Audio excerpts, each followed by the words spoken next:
Muchísimas gracias a todos y a todas por estar aquí. Entonces, esto es está la dirección de Extensión y Comunicaciones de la Facultad, dirigida por Paulina Mellado, el taller integrado que realizamos los días miércoles y cuyo título es Modos de Hacer, ¿no? En este caso, vamos a trabajar con el archivo Gonzalo Díaz, un artista crucial, realmente crucial de este país, un importantísimo artista y además un importantísimo profesor de nuestra facultad. Y que nos honra a todas y a todos porque es un Premio Nacional de Arte. Y desde hace un tiempo entiendo que Macarena Murúa, que es historiadora del arte, y Paloma Molina, que es antropóloga, han hecho este trabajo también fundamental, que consiste en reconstruir archivos de obras, exposiciones, documentos, publicaciones, debates en torno a diversos artistas.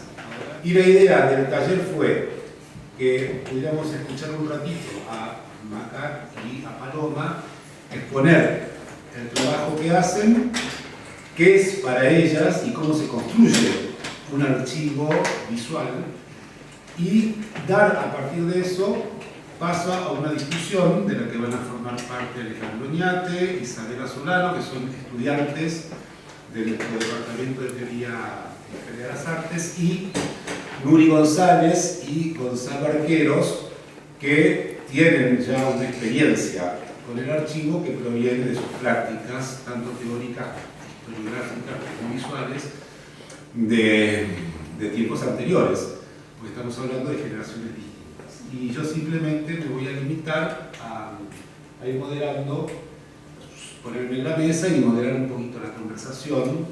Así que, dicho esto, los dejo con Macarena y con Paloma, que van a exponer ahora y van a mostrar el trabajo de archivo. Y nuevamente, muchas gracias a todos por estar aquí. Bueno, buenas tardes a todas, a todos y a todas. Nosotras vamos a presentar nuestro trabajo de investigación. En una primera instancia, nosotras queremos plantear que consideramos el archivo de Gonzalo Díaz y también el de Nuri González como un archivo vivo, ¿no? Que está en constante crecimiento, que tiene como principal objetivo poder identificar la cantidad de obras que han sido creadas por este artista, que en este caso es Gonzalo Díaz, durante su trayectoria, pero también nos damos cuenta que no solamente es importante poder identificar las obras, sino también ponerlas en relación con los hechos que están relacionados con los personajes, con los distintos eventos y, por cierto, con los documentos. A partir de ahí, entonces nosotras fuimos investigando y identificamos un software que nos permite de alguna manera poder aglomerar distintas técnicas archivísticas. La primera técnica archivística que nosotros es como el puntapié inicial, que tiene que ver con la historia del arte, ¿cierto? Con los catálogos relacionados, con toda la información más tradicional que se levanta respecto de las obras visuales.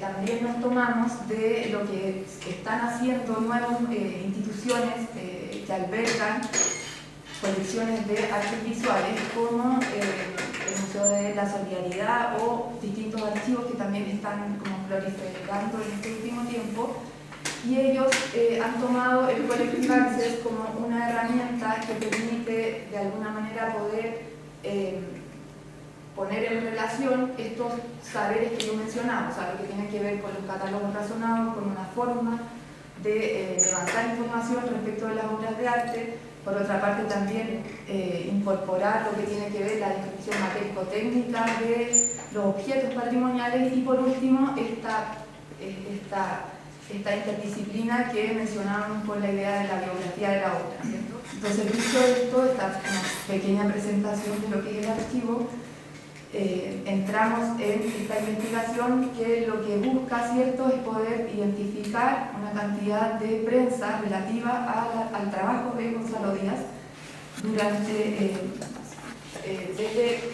desde 1976 hasta la fecha.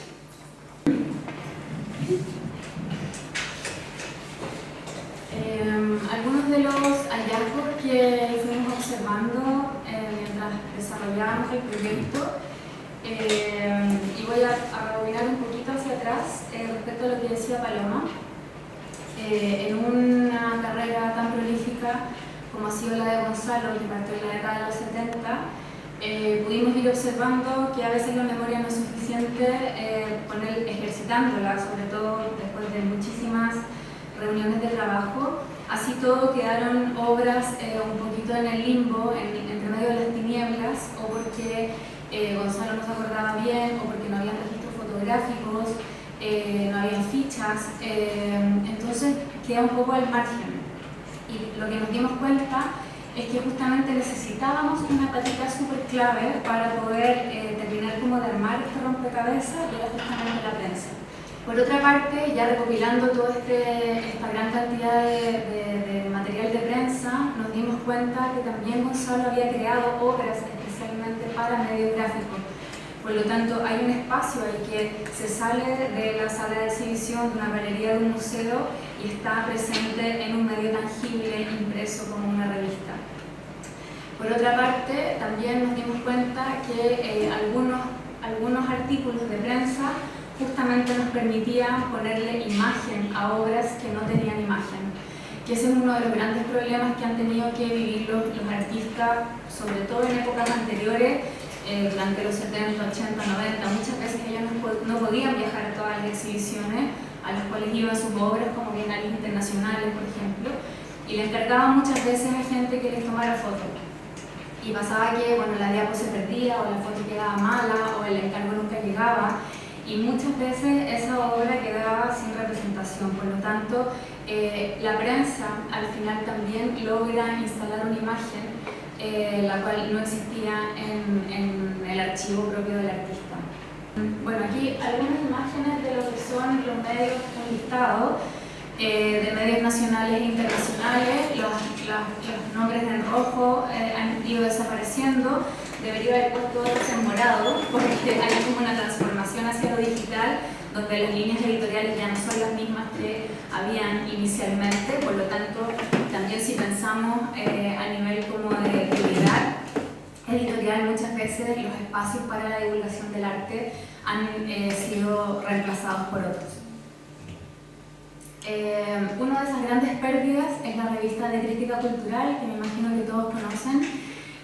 Una revista que nació de la mano de Nelly Richard en 1990 y que lamentablemente llega a su fin el 2008, luego de 36 números que circularon de manera bianual, impresos a todo color, con un formato también súper atractivo. En ella estaban presentes muchas voces importantes del arte, la teoría, la filosofía, la literatura, y vemos cómo, por ejemplo, una de las revistas está dedicada a una de las obras importantes de Gonzalo, el Festín de Baltasar, en una exposición colectiva en la Posada del Corregidor, que fue reseñada por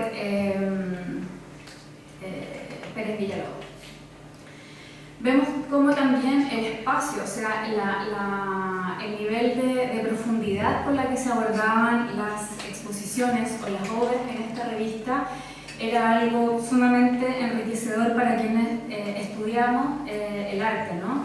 Es una lectura crítica que viene a aportar en un medio de divulgación masiva, o sea, no es un libro que uno tiene que comprar, sino que es una revista mucho más asequible, pero con un estándar de escritura y de aproximación a la obra muy enriquecedor para quienes nos interesa este tema.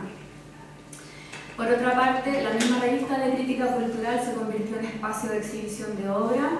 La revista comisionaba intervenciones a sus páginas. Aquí vemos portada y otra portada con una obra de Gonzalo, la revista número 5, donde vemos muy reconociblemente su iconografía, y también la trabajó de manera interna, ¿no es cierto? Comparte citas a sus obras.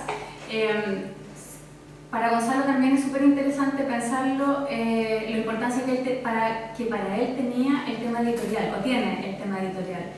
Entonces acá es un encargo que también tiene mucho sentido respecto a cómo él diagrama, cómo él elige los colores, la ubicación, etc. Y si se fijan y tienen la oportunidad de revisar sus catálogos, también pueden darse cuenta de eso. O sea, el tema editorial en Gonzalo Díaz es algo sumamente importante y yo creo que ese tendría que ser nuestro proyecto futuro de poder investigar esa línea. Bueno, la revista 433, también de esta universidad, fue un espacio para la divulgación de El estiércol de Heráclito, una obra que se desplegó a doble página en 6 páginas en total, que las que tienen, bueno, el número impreso la pueden ver, pero también está digital a disposición de quienes quieran bajarla. Luego, la prensa como posibilidad de registro e inscripción, que es un poco lo que les comentaba hace un ratito. En el caso de 3 ejemplos, en particular uno que tiene que ver con El paraíso perdido del año 78, Exilian Setla, Secreto del 2003, que se expuso en Nueva York, y Marcación del territorio, que también fue a la Bienal de Cuenca y a la Galería Carmen Bo. Son obras que o les falta un componente o la obra en sí no está identificada a nivel fotográfico de manera sistemática. Entonces, en el caso de Setla, las únicas fotografías que hay son del espacio expositivo, lo que alcanza el enfoque, ¿no es cierto?, de la cámara a mostrarnos, pero efectivamente en ese momento habían más obras, las cuales también pertenecen a una serie donde los nombres también se van de alguna forma repitiendo, y eso complejiza, en el caso de la obra de Gonzalo, identificar específicamente el periodo de producción y la obra en particular. Entonces, para nosotros la prensa en este caso fue fundamental, porque varios periodistas dedicaron mucho espacio de su escritura para identificar una a una las obras con sus características, con su título, cosa que en nuestro caso no teníamos. Nosotros, a partir de esta información, sistematizamos todos los registros de obra de Gonzalo en una ficha que está en Excel, lo cual después es vertido a Collective Access. Aquí una imagen de lo que es el Collective por dentro. Esto es lo que nosotros trabajamos desde el software para poder ir haciendo las conexiones, las relaciones entre una obra y otra cuando son parte de una serie. En el caso de Marcación del territorio, vemos acá una fotografía también del lamentablemente desaparecido diario La Época, que también destinaba un gran espacio importante a la divulgación del arte en Chile. Vemos una fotografía de la Galería Carmen Bo con con el tríptico de Marcación del territorio, donde lamentablemente uno de ellos está perdido, por lo tanto no hay...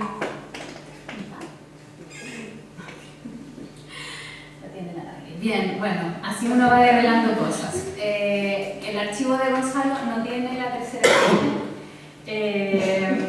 y por lo tanto el archivo quedó un poquito cojo porque tuvimos que depender de la prensa para efectivamente tener la representación de esa obra. Pero así, como los archivos están vivos, hoy nos damos cuenta que el tercer componente está, por lo tanto prontamente va a estar incorporado en el sitio web de Gonzalo. Bien. Entonces, bueno, lo mismo, aquí está nuestra ficha interna, y luego como ya podemos verlo en las búsquedas de la web. Y una de las discusiones que tuvimos con Gonzalo a la hora de poner en escena su archivo era qué hacíamos con las fotografías que no estaban disponibles. Entonces, al final, determinamos la posibilidad de dejarlas como imagen no identificada, para dar cuenta justamente de esto. O sea, que si hay alguien que sabe de esa fotografía, de esa obra, si tiene un registro, bueno, que pueda contactar al archivo y que ese registro pueda completarse. Entonces, nos pareció importante confesar esa ausencia para justamente generar esa dinámica luego de retroalimentación con otros investigadores. Por último, Secreto del 2003, que se exhibió en American Society en Nueva York, también es una obra que fue retratada en una revista, afortunadamente a color, con mayor calidad, ¿no es cierto?, la reproducción, pero es la obra que nutre el archivo de Gonzalo porque él no tenía un registro de esa obra en particular tomada en Nueva York.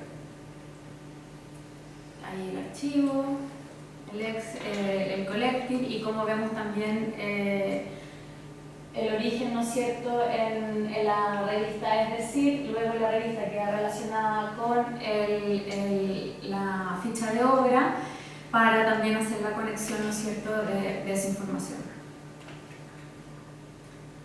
Y bueno, la prensa como complemento histórico, el caso de Data, que fue una exposición presentada en el MAC del Forestal el año 2009, fue una exposición que no estuvo pensada originalmente para ese lugar.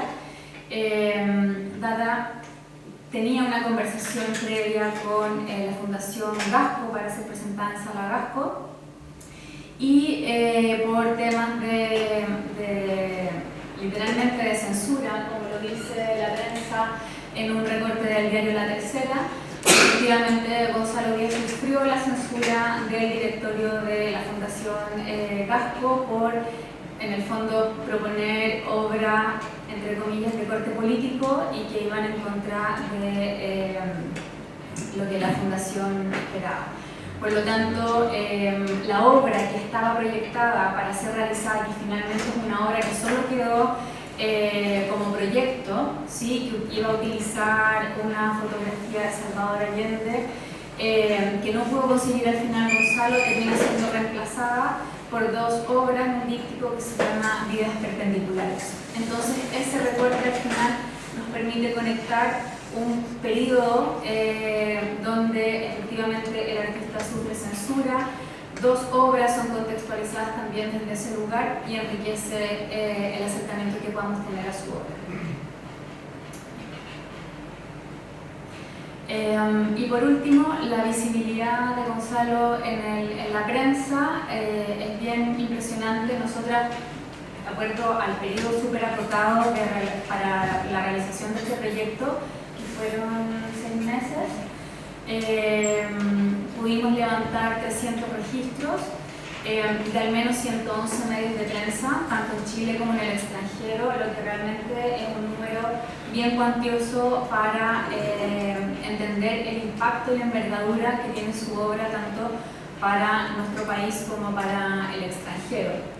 Y sentimos que esto también es como un paso adelante, pero es un inicio. O sea, acá también la idea es comenzar a completar el archivo de prensa en la medida en que otras investigaciones, otros hallazgos también vayan nutriendo el espacio. Así que también desde ya los dejamos a todos invitados por si también alguien desarrollara alguna investigación y tuviese algún acercamiento a material que pueda servir al archivo, va a ser sumamente bienvenido.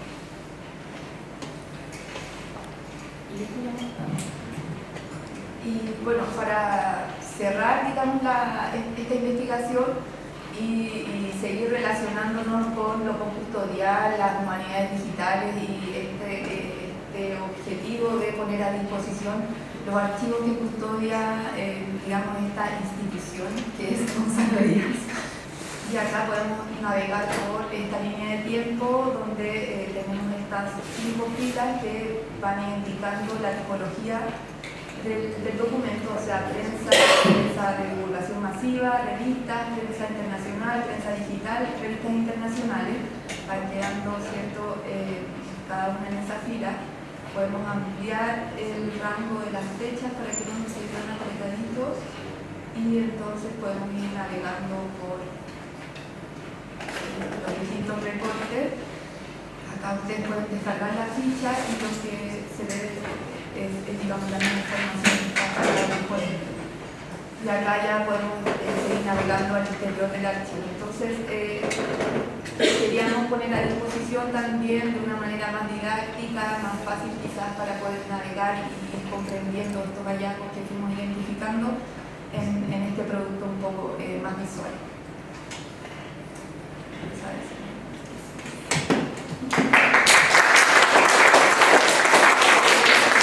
Muchísimas gracias por la presentación. Tenemos ya una idea de lo que es el archivo. Voy a grabar porque esta segunda parte, porque en general el material que estamos desarrollando en el taller integrado se graba. Entonces, Alejandro, Isabela, Gonzalo, Luli, ya los presenté. Y vamos a abrir, porque Macarena misma decía algo importante en un momento, que era cómo el registro de archivo de hace mucho tiempo atrás, cuando se recortaban, se hacían apuntes, se buscaban materiales en la biblioteca del museo y teníamos que ir guiándonos con esos pequeños indicios o esas pequeñas huellas, hoy han mutado profundamente. Nos encontramos en una nueva situación en la cual los accesos a archivos son totalmente distintos. No sabemos todavía muy bien en qué consisten esas diferencias. Las podemos medir tecnológicamente, pero eso no tiene ninguna importancia para una carrera de arte. Entonces, lo mejor es medirlo respecto de las experiencias que cada uno generacionalmente ha ido teniendo con ese material. Entonces, queda esta pregunta así abierta, ¿no? El archivo, ¿qué podemos decir sobre eso? No sé cómo querrían partir. Partimos por los jóvenes. Partimos con Isabela. Bueno, digamos, en torno a la conversación que se está generando y el archivo, como primeramente una duda que a mí se me genera es ¿qué estrategias puede uno emplear en el momento de la investigación para interpretar, digamos, de una manera crítica todos estos discursos periodísticos sobre el arte que van apareciendo? Bueno, yo creo que, como decía hace un rato, este es solo el inicio. Aquí nos falta también una profundización respecto a las capas de información que nos ofrecen las revistas. Solo en 6 meses, después de levantar los 300 registros que hoy están sistematizados dentro del archivo Gonzalo, nos dimos cuenta que efectivamente podíamos como identificar un espacio de escritura crítica en determinadas fuentes, en determinados espacios de divulgación, unos más masivos, otros menos. Y eso nos permite, o nos permitiría a futuro también poder ir complejizando la información que vaya nutriendo la ficha que hoy está disponible. Entonces sentimos que la prensa hoy nos permite como un potencial investigativo súper rico para entender cómo la escena se fue moldeando de una determinada manera, cómo esa escritura crítica se inscribió en ciertos lugares, cómo se movió y por otra parte entender cuáles han sido las modificaciones, cuál ha sido esa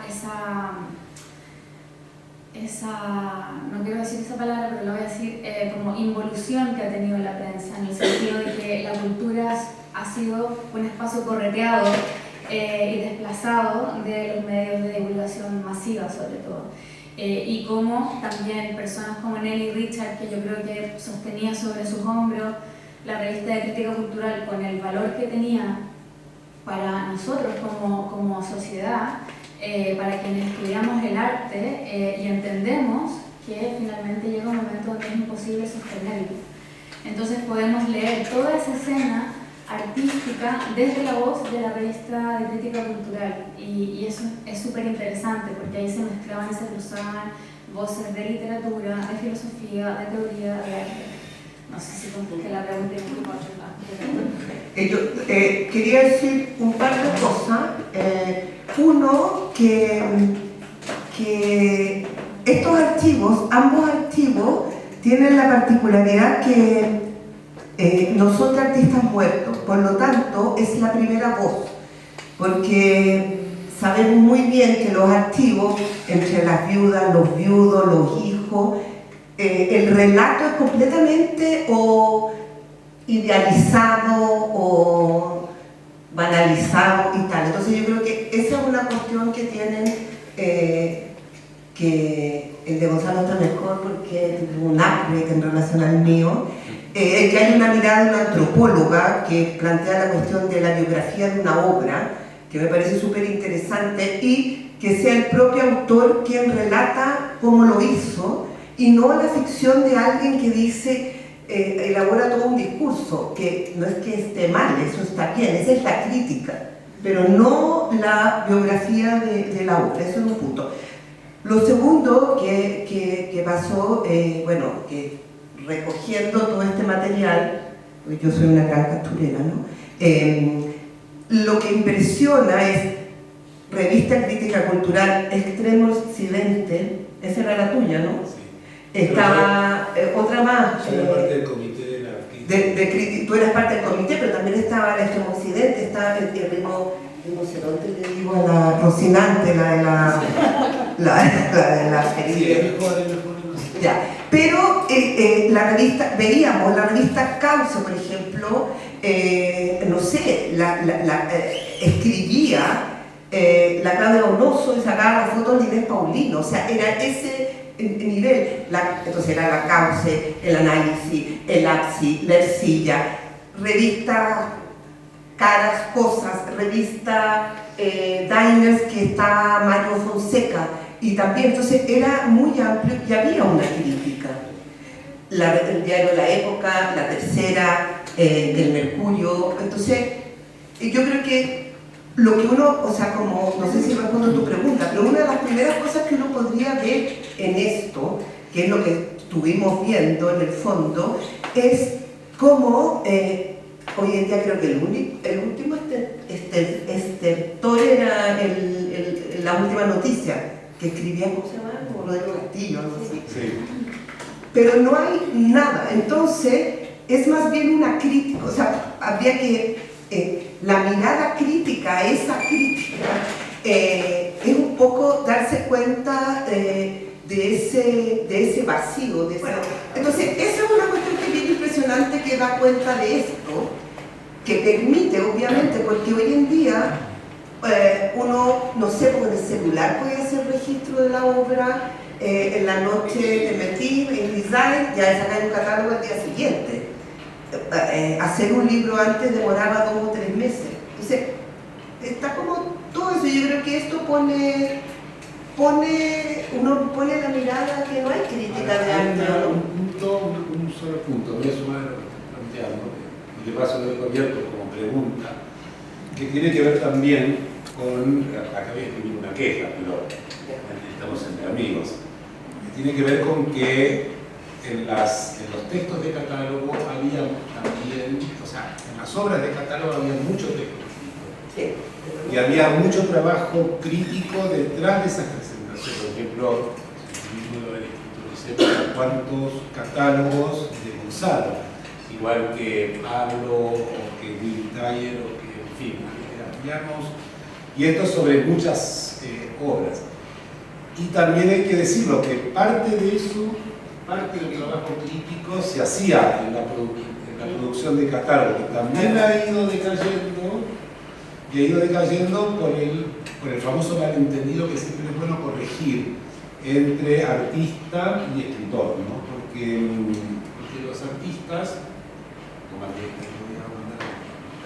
los artistas en aquella época remota pedían texto, pero el texto estaba muy subordinado a dar cuenta de la obra, aunque más no fuera críticamente, ¿no? Pero quedaba siempre de alguna manera, no logró comprenderse bien el acuerdo entre artista y escritora, que el texto que uno prepara para una obra también tiene un carácter de obra, ¿no? Ese es un sistema que funcionaba, pero que no funcionaba bien en términos, funcionaba bien en términos de que se producía, no funcionaba tan bien en términos de la progresiva marginalidad que iba adoptando de a poco el texto respecto de la potencia de la obra, ¿no? Entonces, pero no es un reproche, es decir, el sistema en general funcionaba así, y eso fue generando hoy también modificaciones, porque eso es tan importante. Sí, pero yo sumaría a eso, es que también los textos yo me acuerdo de los años 80 y todo eso, que también en las exposiciones todas habían mesas redondas. O sea, no había exposición donde no hubiera una mesa redonda. Y en la mesa redonda había sociólogos, antropólogos, y nadie hablaba de las obras. Nadie. Y muchas veces los textos de los folletines o los catálogos, nadie hablaba de las obras, porque se usaba, eran como instancias para denuncia, o sea, había un momento político histórico muy complejo. Es verdad. ¿Cómo lo veías? Sí, ¿cómo lo veías? Sí, me interesa recoger la pregunta que hace Isabela, porque aquí, por lo menos yo percibo como varias voces diferentes, ¿no? No solamente la voz de quienes armaron el archivo, la voz de Nuri, ¿cierto? Que de alguna manera podría ser cómplice con la mía también, en un sentido como testimonial, claro, exactamente, o Federico, sí, aún, no estoy muy seguro, claro, un ratito, sí, espérate un ratito, claro, pero, y creo que sería importante también considerarlo desde el punto de vista de la investigación, es decir, del estudio de la... creo que hay una voz, no sé si hay una voz que falta, pero por lo menos hay una voz que creo que es importante también, y que es la voz del investigador, o la voz de la investigación. Tanto de la investigación para elaborar crítica de arte, como de la investigación historiográfica, que por lo menos es mi experiencia, no quiero un poco por el otro lado, pero principalmente esa es mi experiencia. Yo como que le daría una forma a la pregunta, es una pregunta acerca del rendimiento documental de los fondos de prensa en general y del rendimiento documental de los fondos de prensa en particular en el caso del archivo Rosado. En ese sentido, toda esta cuestión está como rubricada además por lo que la investigación de Nuri, que es fundamental. Tanto el archivo de Nuri como el de Gonzalo son archivos de autores vivos. Generalmente los archivos de obra o los archivos de artistas que han, tal como decía Federico, proliferado en los últimos tiempos, como el de Deichler, o el de Ortúzar, o Balmes, ¿no? O Venturelli, ¿no? Y otros más.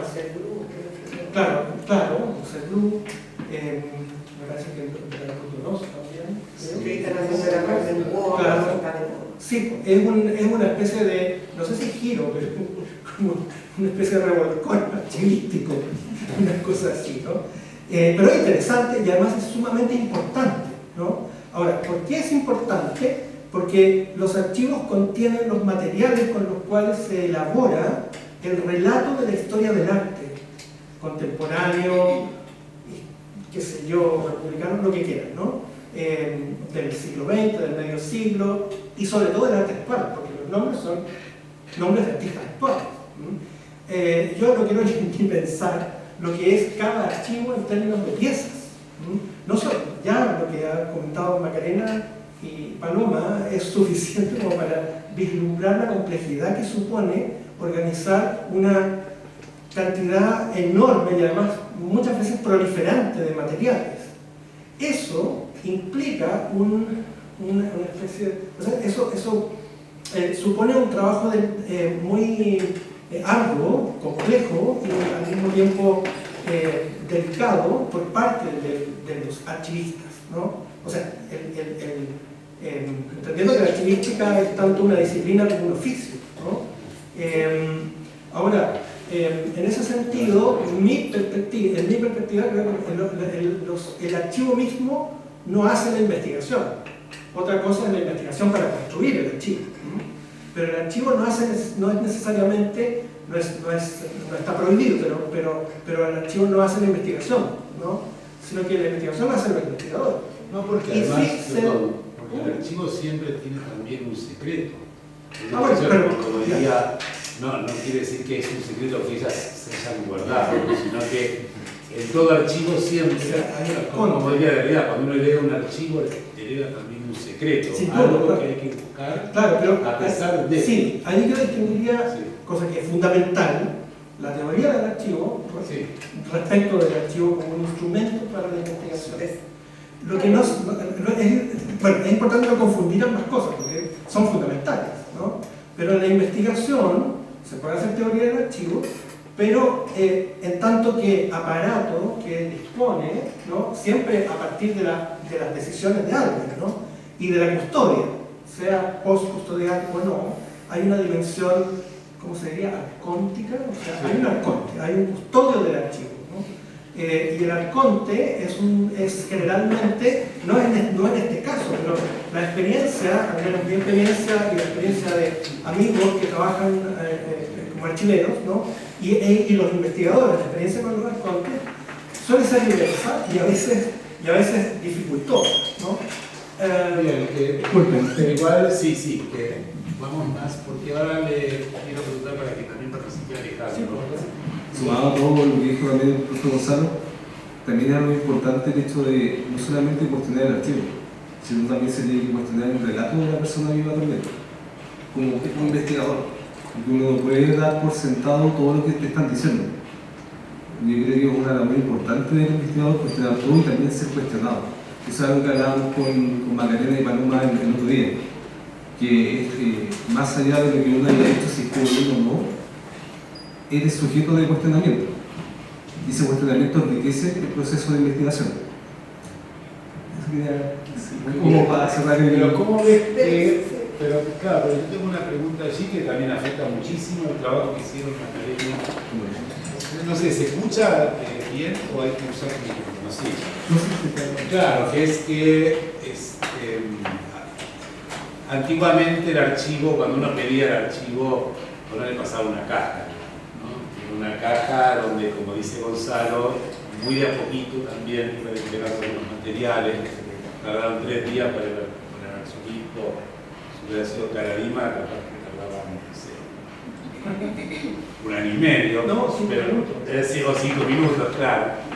Pero había una regulación, pero sobre todo estaba esto de trabajar, bueno, los guantecitos, los plásticos, las linternas, la no invasión, el sobre que no se podía abrir, de pronto uno lo abría y había un estallido de partículas, no sé, cuenta ahora a propósito del libro del trabajo de Macarena. Mientras que ahora pasamos a un archivo donde uno pincha y entra a un documento. Eso por un lado, por supuesto que es muy bueno, muy saludable, Alejandro. Por otro lado, uno se pregunta cuánto de este escatimar del archivo tenía que ver con el deseo de investigar, ¿no? También es una pregunta interesante. No quiere decir que no sea muy bueno hacer archivos digitales, pero también está esa otra pregunta, ¿no? Cuando uno no tiene reunido el material, sino que hay algo que se le sustrae de ese material, y esto moviliza un tipo de investigación que tiene otra naturaleza. Para ustedes eso, para nosotros eso es lo más escaso. Para una creación como la de ustedes es al revés. Eso es lo más sencillo de encontrar, ¿no? El archivo que está digitalizado. Entonces, ¿cómo ves eso? Pues me interesa eso porque la conversación también está centrada justamente en comparar las experiencias, por vía generacional, las experiencias que hacemos en la investigación y en la relación con el archivo. El hecho de que sea digitalizado no implica 100% que, de fondo, yo al menos, yo no me quedaría solo con lo digitalizado, partando de esa base. También iría a otras fuentes, porque de hecho hay que discriminar el tipo de fuentes digitalizadas que hay, porque básicamente cualquiera puede escribir, cualquiera puede editar. Entonces ya en parte tú tienes que hacer ese trabajo de decir como ya, tengo esta fuente, quién la escribió, cómo lo hizo, partiendo de eso. Es el típico ejemplo que se le, o la típica crítica que se le hace a Wikipedia, por ejemplo. Que hay gente que cualquiera puede tener acceso a modificar artículos, por ejemplo. Y por lo mismo hay gente que invalida esa página de fuente. Por ejemplo. Sí, por ejemplo, ¿qué piensas tú? Porque uno puede pensar mejor de eso, justamente porque son el mayor el número de las personas que lo están desarrollando, que peor porque cuando son muchos uno confía. O sea, es que el tema de la digitalización depende más Claro, lo positivo es que mucha gente puede tener acceso, ok, pero el hecho de que tenga mayor acceso no impide que toda la gente sepa o no. Entonces ahí depende el tema de enseñarle a la gente a discriminar, básicamente. A ver, sí, es que... No, lo que pasa, no sé, siento que hay cuestiones como cruzadas, en el sentido de que, porque tú dices, bueno, ¿quién depende, quién habla, quién no habla? Lo que yo digo es que esto era un archivo que pretendía recoger las obras. No, te digo, claro, siempre va, claro, pensando en cómo se realizaron estos dos archivos. Justamente lo que yo decía, que lo que tenía interesante era que los autores estaban vivos, por lo tanto, porque a veces uno de repente hace esto o uno de repente hace esto otro, o le echa la cuestión a veces son pequeñas torpezas. Entonces hay un relato ahí que obviamente la memoria te puede fallar de repente, pero es la memoria del autor, o sea, que dice que tú podrías corroborar con otro, pero uno tiene más o menos recuerdo que yo hice, que pasó esto, entonces tiene esa particularidad, digamos, con la obra, y efectivamente lo que tiene este archivo, y el mío también, es que están con las obras, muchas que están perdidas, ponte tú, porque también devela que uno no sacaba fotos, no guardaba, nada. Y yo el otro día, hay una exposición que se inaugura en el MAC ahora, entonces me quedó una hora en los 80 y digo, ay, no tengo idea, pero sí creo que la tengo. Ya, entonces voy y encontré una parte de la obra que había estado sometida al polvo por 45 años, cuando tuvo 40. Y yo le iba a manguerear y te juro que era el MAC, la carrera, las guantes. Y yo decía, pero si yo la podría manguerear como para sacar la primera, y que podría yo, pero si estoy yo, que soy el artista, y yo le meto mano yo, entiendo, si tú estás trabajando, no sé, con un balde, que no, bueno, como pasa, y es una época, y yo creo que yo agarré una parte de esa época también, donde nadie sacaba fotos, donde nadie guardaba, donde nadie decía, es que voy a vender, no voy a vender, eso era lo último, no es que porque uno lo quisiera, porque habría sido ideal, ¿no? Haber vendido obra, pero no era el fin, ¿cachai? Entonces, yo creo que eso tiene este archivo, y efectivamente lo que tendría que suceder ahora, por ejemplo, es mirar o sea, una investigación que yo haría es mirar esto a partir de esta recopilación de prensa, y decir que, disculpen, mierda pasó en este país con la crítica, qué pasó que si hoy en día es lo que veíamos, el comunicado de prensa salía en 20.000 partes, es el mismo comunicado de prensa replicado, a nadie le interesa un comino. Y de hecho que yo fue lo que le dije a la vaca, ¿para qué vamos a hacer una exposición? ¿A quién le importa? Qué lata, qué aburrido, ¿cachai? Entonces, yo creo que es un material para que los investigadores puedan meterse, ya sea con esto, con este artista o con otros, a investigar qué sucedió con la reflexión crítica en los artes visuales.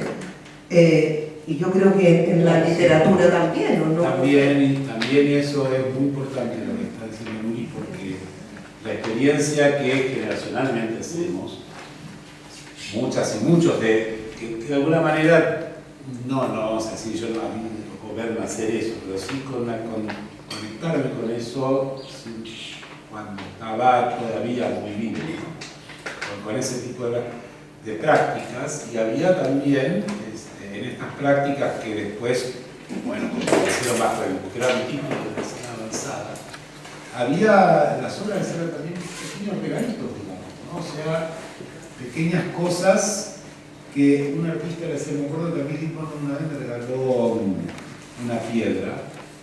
Bueno, no sé ni dónde está esa piedra, qué sé yo, pero él me la regaló bajo el signo de que era una obra. Yo nunca la mostré, porque me da un poco de vergüenza decir que el tipo me había regalado una sola obra y que era eso, una piedra que le dijo que lo que piedra. Pero bueno, pero no eran estos regalitos, estos regalitos se le hacían a alguien como yo, pero entre ellos se hacían regalos muy increíbles. Gonzalo alguna vez usó esa frase tan linda, eran regalos suntuosos entre príncipes pobres, bonita esa figura. Y entonces ahí también hay mucha producción que tiene esa gracia, la gracia de ser una producción que nace completamente desamparada de trascendencia, desamparada de memoria de archivo, y eso pareciera indicar que para poder llegar a una investigación con esos contextos, además del beneficio que tiene un archivo como el que acaban de hacer Macarena y Paloma, es muy importante entrar en los contextos de producción, o sea, qué estaba pasando realmente en esos momentos, porque en esos momentos había toda una vida cotidiana que estaba generando las condiciones para que esas obras tan pequeñitas pero tan hermosas pudieran aparecer y pasar de mano en mano. Y eso es lo que me parece que puede ser importante interrogar ahora también, digamos. ¿Cómo se ve eso, por ejemplo, desde la perspectiva de ustedes, ¿no? De gente de la generación de ustedes que está estudiando hoy teoría del arte o geografía del arte? Paloma. Lo que quería un poco comentarles cómo ha sido nuestro camino de investigación a partir de las preguntas que se han dado acá. Y claro, nosotras efectivamente lo primero que hacemos es interpelar al artista, ¿cierto? Como preguntarle y hagamos un catálogo, pesquisemos toda la cantidad de obras en las que tú has participado y comenzamos entonces a identificar esa cantidad de obras. Y luego, ¿qué hhacemos como siguiente paso metodológico dentro de la investigación? Vamos a las fuentes, ¿cierto? Que son los catálogos, los documentos escritos de los propios artistas, invitaciones, etc. Ahí muchas veces nos encontramos con registros de las obras, registros de las exposiciones, pero son registros previos muchas veces a la obra en exposición. Entonces, seguimos en este camino investigativo, vamos formando, es bonita como esta metáfora que menciona Gonzalo respecto de que el archivo muestra como un barrio, ¿cierto?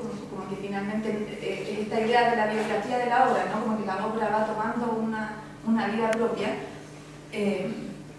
Y luego entonces llegamos a la prensa y en la prensa nos damos cuenta que hay otro tipo de registro distinto al registro que está en los catálogos y en estos documentos que son más como propios o personales de las obras. Entonces, un poco el camino, efectivamente el camino como para construir este archivo es un camino así bien de paso a paso en el que primero accedemos a la primera fuente, luego vamos accediendo a los documentos que están publicados, ahora accedemos a la prensa y ahí la idea es poder ir incorporando distintos registros y por eso la idea también es que ahogamos con las prácticas multidisciplinarias distintos registros que nos permitan poder configurar qué es esta obra, ¿no? Porque finalmente la obra no es como solamente un cuadro, una pintura, una instalación, etc. No sé, es más complejo poder describir qué es una obra. Entonces me parece como que en este camino de investigación de qué es lo que queremos documentar, es importante poder ir incorporando los distintos registros que nos entregan las fuentes de primera, o sea, las personas que entrevistamos, ¿cierto? La primera fuente, la voz de los protagonistas, pero también interpelar a los documentos, a la prensa y a los distintos registros que podamos acceder, porque muchas veces hoy día estamos en una instancia en la que podemos conseguir registros desde distintos lugares. Entonces, cómo todos esos registros nos pueden ayudar a poder entender qué fue una obra que nosotros no vimos, por ejemplo, Lonquén en 1989, ¿cierto? Cómo podemos nosotros acceder a ese hecho y podemos acceder desde distintos lugares. Eso quería como un poco mencionar que ha sido como el camino que nosotros hemos querido ir desarrollando para construir este archivo y que efectivamente hoy día se pone a disposición de una manera digital porque somos humanos digitales. Porque porque si no, ¿dónde lo tienes? Ahora, ¿con qué plata tienes un lugar? Sí, y porque justamente, una cosita chica, justamente pasa con los artistas vivos que han conservado sistemáticamente, Nuri, tú eres el mejor referente, sus obras desde la década de los 80 hasta el día de hoy con gran esfuerzo y que están al margen de la institución. O sea, hoy no hay un museo que tenga una colección Nuri González o una colección Gonzalo Díaz. Muy poquitas obras pertenecen al Posto, muy poquitas obras pertenecen al Museo Nacional de Bellas Artes. Por lo tanto, Gonzalo sostiene un patrimonio que creemos con la Paloma que es fundamental poder poner a disposición. O sea, ordenarlo, sistematizarlo y ponerlo a disposición. Justamente para que suceda lo que dice Gonzalo, que vengan muchas investigaciones que pongan a dialogar críticamente todo ese contenido. Sí, a mí me parece eso, me parece que esa marca es muy importante, en términos de que hace falta una investigación, y una investigación probablemente muy acuciosa para construir un archivo, y a la vez un archivo motiva una investigación que la investigación no puede agotar en tanto archivo. Me parece que eso sintetiza bien la conversación que estamos teniendo. De alguna manera hay una investigación que construye un archivo y hay un archivo que motiva un tipo de investigación que el propio archivo no puede agotar, porque su investigación reproduce solamente el archivo que ya existe. Ahora, también hay que hacer una comparación de contexto, porque este trabajo es muy importante porque también yo trabajé con ese archivo porque escribí en el año por allá, por el 2000 y tanto, 2012, creo, el libro sobre las vanguardias, sobre el arte y vida en Chile, y me encontré con un panorama que era muy curioso, porque uno tenía que ir literalmente a rincones y a casas de amigos que tenían jirones, cachos de archivos. Los archivos eran como que después del golpe de Estado, y el golpe de Estado en buena medida trató de eso, cada quien huyó con el pedazo de archivo que alcanzó a manotear, y entonces si uno quería saber ciertas cosas tenía que ir a lo desbrillado, tenía que ir a lo desbrillado, tenía que ir reconstruyendo a partir de eso. Y ese panorama, por supuesto, que no tiene nada que ver con el panorama que tenemos hoy cuando hay una concentración de obras, ¿no? Pero así todo, quedaría pendiente la pregunta que yo le había hecho tanto a Isabela como a Alejandro, que es, ¿cómo ven ustedes esta disposición del archivo? Porque a veces cuando el archivo se les entrega tanto, en el sentido de que dice, aquí estoy, ámame, uno dice, no, entonces no tengo tantas ganas, ¿no? Quería buscar más, pero no sé si ustedes lo ven así o si perciben realmente como un avance poder contar con archivos de esta naturaleza. Además, archivo importantísimo, la obra de Gonzalo es una obra que tiene miles de momentos, de registros, de niveles, y que fue pasando incluso por muchas maneras de comprender el oficio del artista. Eso.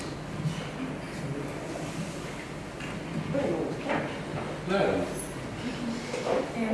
Bueno, sinceramente a mí a nivel personal me parece que sí constituye un avance importante el tener el acceso, digamos, tan fácil a esa información, y en mi opinión el deseo de investigación no se va a agotar simplemente porque la información esté más accesible. Al contrario, es lo mismo que estamos hablando. Hay una investigación que conlleva el archivo, pero ese mismo archivo también da nacimiento a muchas otras investigaciones, y siento que el tener también disponible tanto material en un solo lugar y esa intertextualidad que se genera permite también analizarlo en sus distintas capas y también en nuevas claves, en la clave de la prensa, la historia, la teoría, la crítica, la antropología. Entonces, desde mi punto de vista, siento que es una oportunidad que enriquece también el área de la investigación en ese sentido. Tener acceso a lo mismo que decía. Antiguamente tener que pasar 3, 4 días o una cantidad innombrable de días para conseguir una parte de la información que necesitas. Siento que antes es la oportunidad de poder avanzar mucho más rápido en las investigaciones que se empiezan a partir de eso. Yo sí puedo rescatar el tema de la replicabilidad, lo denomino así, ¿De la? replicabilidad, que en el fondo es un también para que otros puedan aplicar en términos metodológicos esto. Eso sí, y obviamente eso tiene que estar sujeto a validación de pares. Eso hablábamos el otro día, que en el fondo no podemos, tiene que haber un consenso. Eso es lo que me refería el otro día para Magdalena, que en el fondo este concepto del peer review, que eso es importante destacarlo.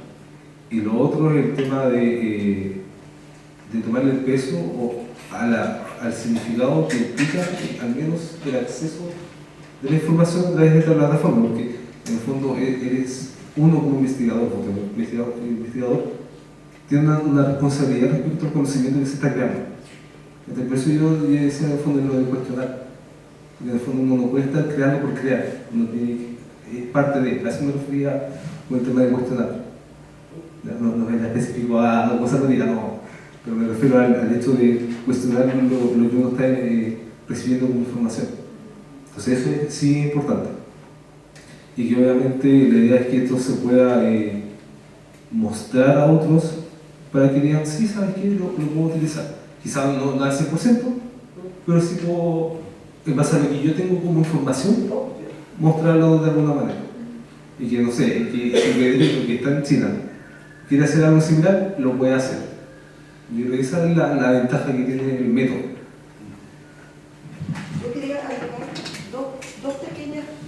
agregar dos pequeñas cosas en relación a un poco lo que tú decías de ir como al archivo vivo, al objeto mismo, que obviamente aquí la cantidad de cajas con dibujos, que no están escaneadas porque no hay tiempo para eso, ni tampoco hay un espacio físico como para tener el archivo para consultarlo, ni tampoco se sabe todavía dónde esta cuestión va a quedar alojada si en 3 años más, en esa discusión estamos hoy, ¿cachai? Porque esto es un proyecto Fondar que paga un hosting, entonces, ¿dónde va a quedar alojado? Entonces estamos no en una discusión, en un diálogo con la universidad, si es que quiere, puede o debería hacerse cargo de que este archivo esté anclado en la Universidad de Chile, ¿cachai?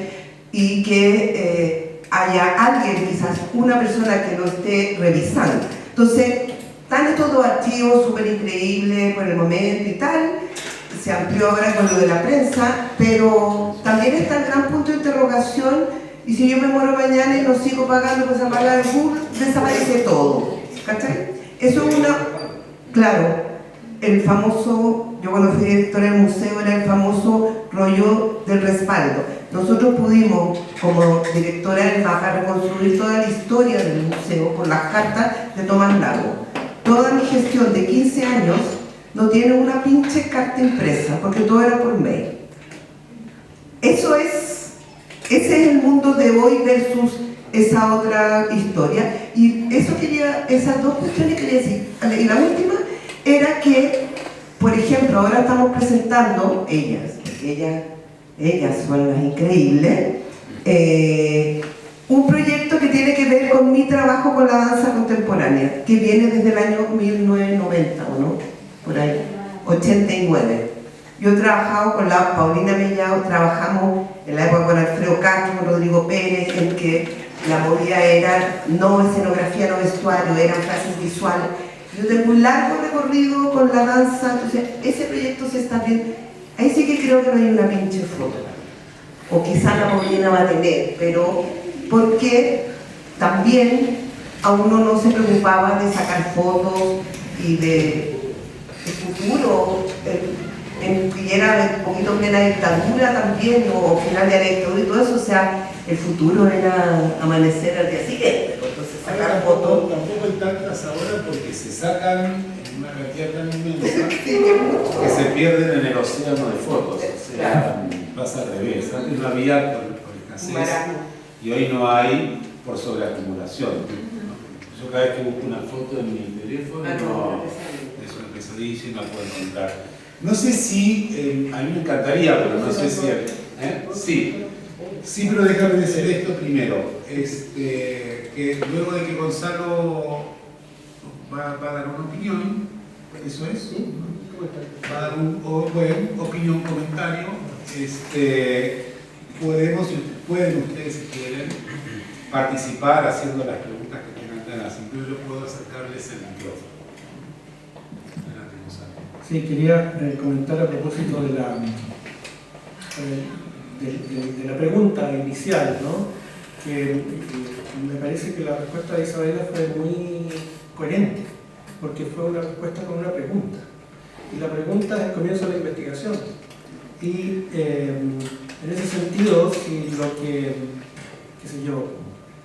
lo que nos compete hacer es investigar, en la medida que principalmente el Departamento de Teoría de las Artes tiene como objetivo el estudio del arte, o sea, y la investigación es parte del estudio del arte, un dispositivo como este contribuye a la investigación, no solo sobre la obra de Gonzalo, o de Núñez, o de otros, ¿no?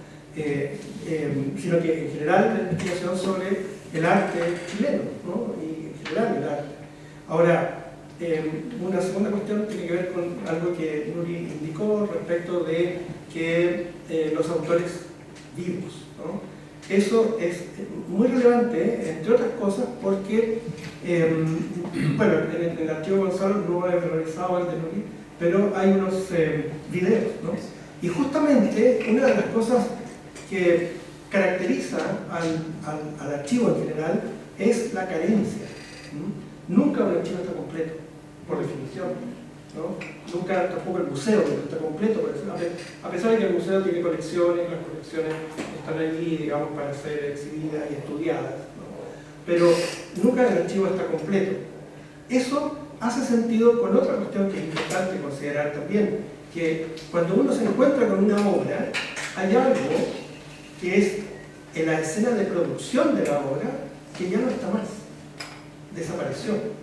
Solo a la escena de producción de una obra solo es susceptible de acceder a través de, digamos, retrospectivamente. Parte de la tarea del estudio del arte consiste justamente en componer el pasado. Bueno, dejamos abierto entonces, no sé si quieren hacer alguna pregunta, etc. Si alguien quisiera, puedo compartir el... Espera, que voy a pasar el teléfono. Ahí, y entonces lo alcanzas. Porque no se puede parar. Sí, sí, ahí bien. No, que yo iba a decir como también respondiendo a la pregunta que tú hacías, Federico, como sobre cómo impactan estos archivos digitales a nuestra generación. Me parece que tener tan disponible la información de las obras y también como del circuito de arte, de la crítica y de las revistas y de las opiniones, y cómo eso se movía, como que interpela el presente y nuestro presente, y claramente pasa eso, que está un poco vacío. Entonces creo que eso es lo rico, o sea, para nosotros de tener ese archivo, como que no sé, como que pone en valor no sé, la revista de estudiantes de teoría, o pone en valor también, no sé, el colectivo TAP que hay ahora, que se hizo por estudiantes de historia del arte también. Entonces como que eso me pasa, como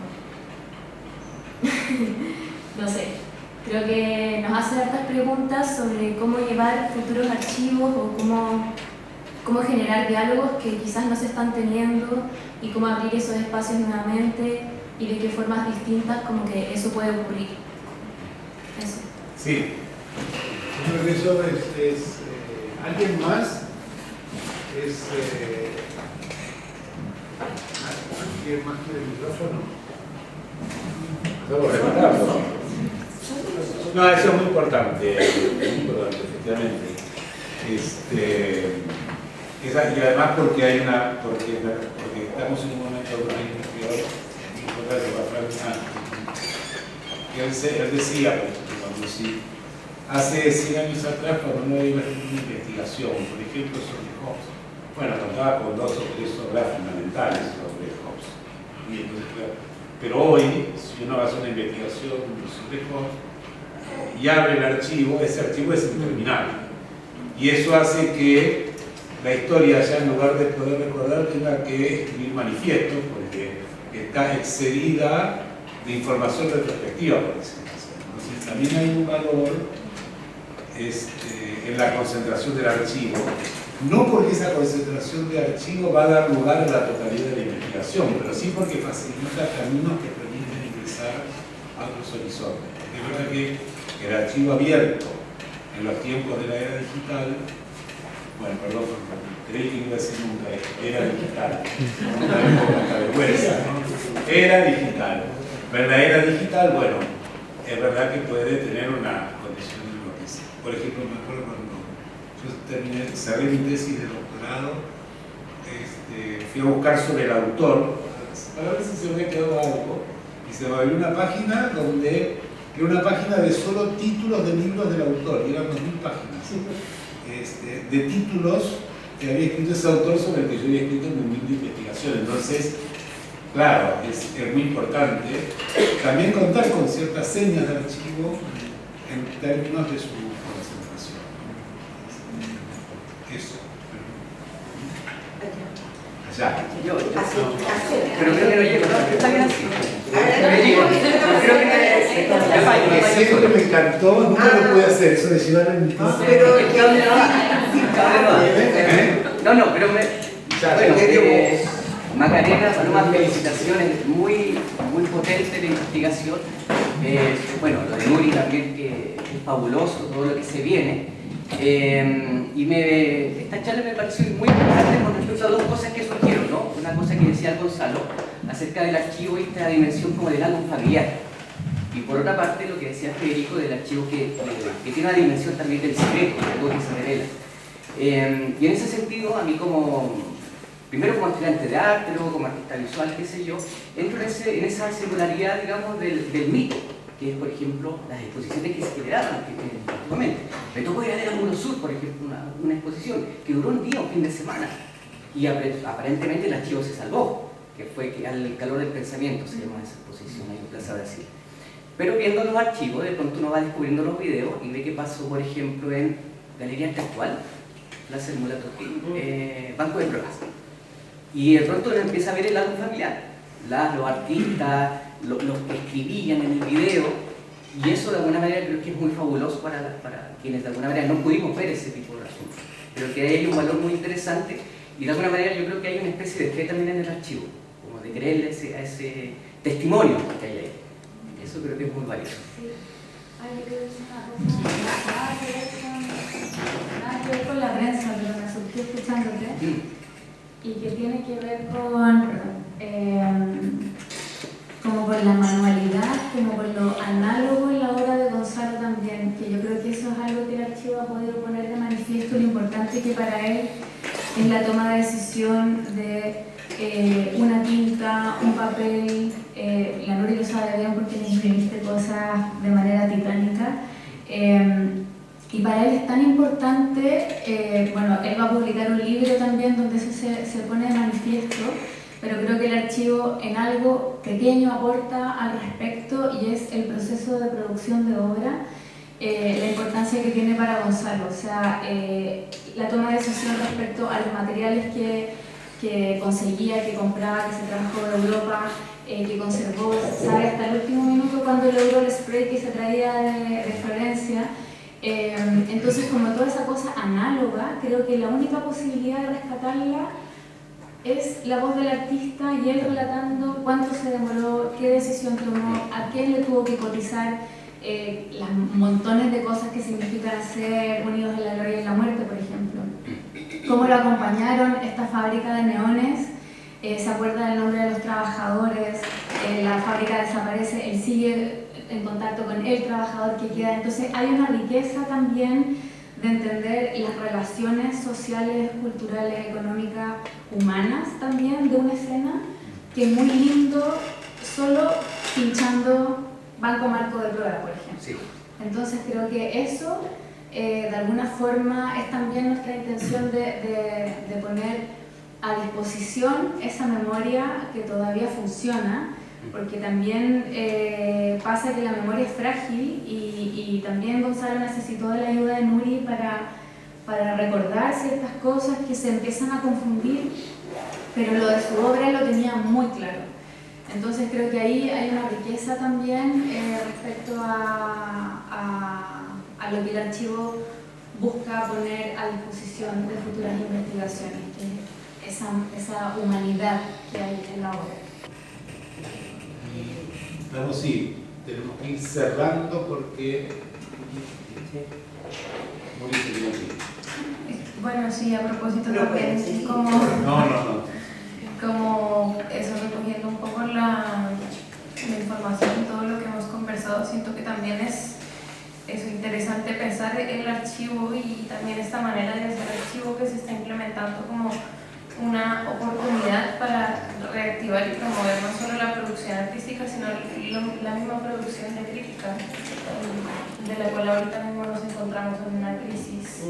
Y también, quizá lo mismo que comentaba la compañera, también nos hace ver la luz, quizá a las personas que estamos interesadas en esos tipos de medios de difusión, quizá más especializados en torno a la teoría, a la crítica y la historia del arte, y eso, que siga siendo un espacio para abrir interrogantes y seguirlo nutriendo como el archivo vivo que es.